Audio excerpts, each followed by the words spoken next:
ನಮಸ್ಕಾರ ವೀಕ್ಷಕರೇ, ಸೈಟ್ ಇಲ್ಲದವರಿಗೆ ಉಚಿತ ಸೈಟ್ಗಳು. ಡಿಕೆ ಶಿವಕುಮಾರ್ ಹೊಸ ಘೋಷಣೆ.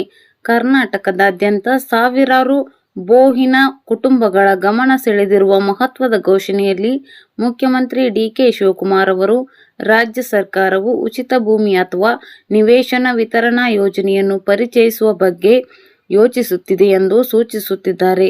ಮನೆ, ನಿವೇಶನ ಅಥವಾ ಭೂಮಿ ಇಲ್ಲದ ಆರ್ಥಿಕವಾಗಿ ದುರ್ಬಲ ಕುಟುಂಬಗಳಿಗೆ ಸಹಾಯ ಮಾಡುವ ಗುರಿಯನ್ನು ಹೊಂದಿರುವ ಹೊಸ ಖಾತರಿಯಾಗಿ ಈ ಪ್ರಸ್ತಾವನೆಯನ್ನು ಚರ್ಚಿಸಲಾಗುತ್ತಿದೆ. ಅನೇಕ ಕುಟುಂಬಗಳಿಗೆ ಮನೆ, ನಿವೇಶನ ಹೊಂದುವುದು ಜೀವಮಾನದ ಕನಸಾಗಿದೆ. ಭೂಮಿಯ ಬೆಲೆ ಏರಿಕೆಯಿಂದಾಗಿ ಕಡಿಮೆ ಆದಾಯದ ಕುಟುಂಬಗಳು ಆಸ್ತಿ ಖರೀದಿಸುವುದು ಕಷ್ಟಕರವಾಗಿದೆ. ಪ್ರಸ್ತಾವಿತ ಯೋಜನೆ ಜಾರಿಗೆ ಬಂದರೆ ಸ್ವಂತ ಮನೆ ಕಟ್ಟಲು ಸ್ಥಳ ಪಡೆಯಲು ಹೆಣಗಾಡುತ್ತಿರುವ ಕುಟುಂಬಗಳಿಗೆ ಅಗತ್ಯವಾದ ಬೆಂಬಲವನ್ನು ಒದಗಿಸಬಹುದು. ಪ್ರಸ್ತಾವಿತ ಯೋಜನೆಯೇನು?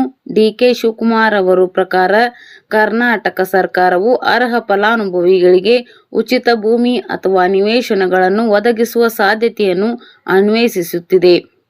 ಆರ್ಥಿಕ ತೊಂದರೆಗಳನ್ನು ಎದುರಿಸುತ್ತಿರುವ ಕುಟುಂಬಗಳನ್ನು ಬೆಂಬಲಿಸುವುದು ಮತ್ತು ವಸತಿ ಭದ್ರತೆಯನ್ನು ಸಾಧಿಸಲು ಸಹಾಯ ಮಾಡುವುದು ಇದರ ಉದ್ದೇಶವಾಗಿದೆ. ಆದಾಗ್ಯೂ, ಅರ್ಹತೆ, ನಿವೇಶನದ ಗಾತ್ರ, ಮೀಸಲಾತಿ ವರ್ಗಗಳು ಅಥವಾ ನಿಖರವಾದ ಬಿಡುಗಡೆ ದಿನಾಂಕದ ಕುರಿತು ಸರ್ಕಾರ ಇನ್ನೂ ಅಧಿಕೃತ ಮಾರ್ಗಸೂಚಿಗಳನ್ನು ಬಿಡುಗಡೆ ಮಾಡಿಲ್ಲ. ಯಾರಿಗೆ ಲಾಭವಾಗಬಹುದು?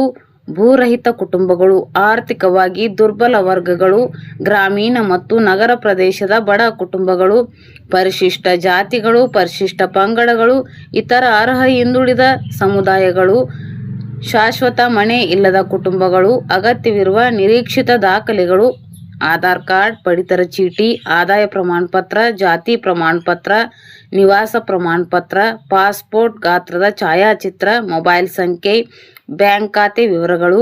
ಉಚಿತ ಸೈಟ್ ಯೋಜನೆಗೆ ಅರ್ಜಿ ಸಲ್ಲಿಸುವುದು ಹೇಗೆ? ಹಂತ 1. ಅಧಿಕೃತ ಅಧಿಸೂಚನೆಯನ್ನು ಪರಿಶೀಲಿಸಿ. ಕರ್ನಾಟಕ ವಸತಿ ಇಲಾಖೆಯ ವೆಬ್ಸೈಟ್ಗೆ ಭೇಟಿ ನೀಡಿ. ಧನ್ಯವಾದಗಳು.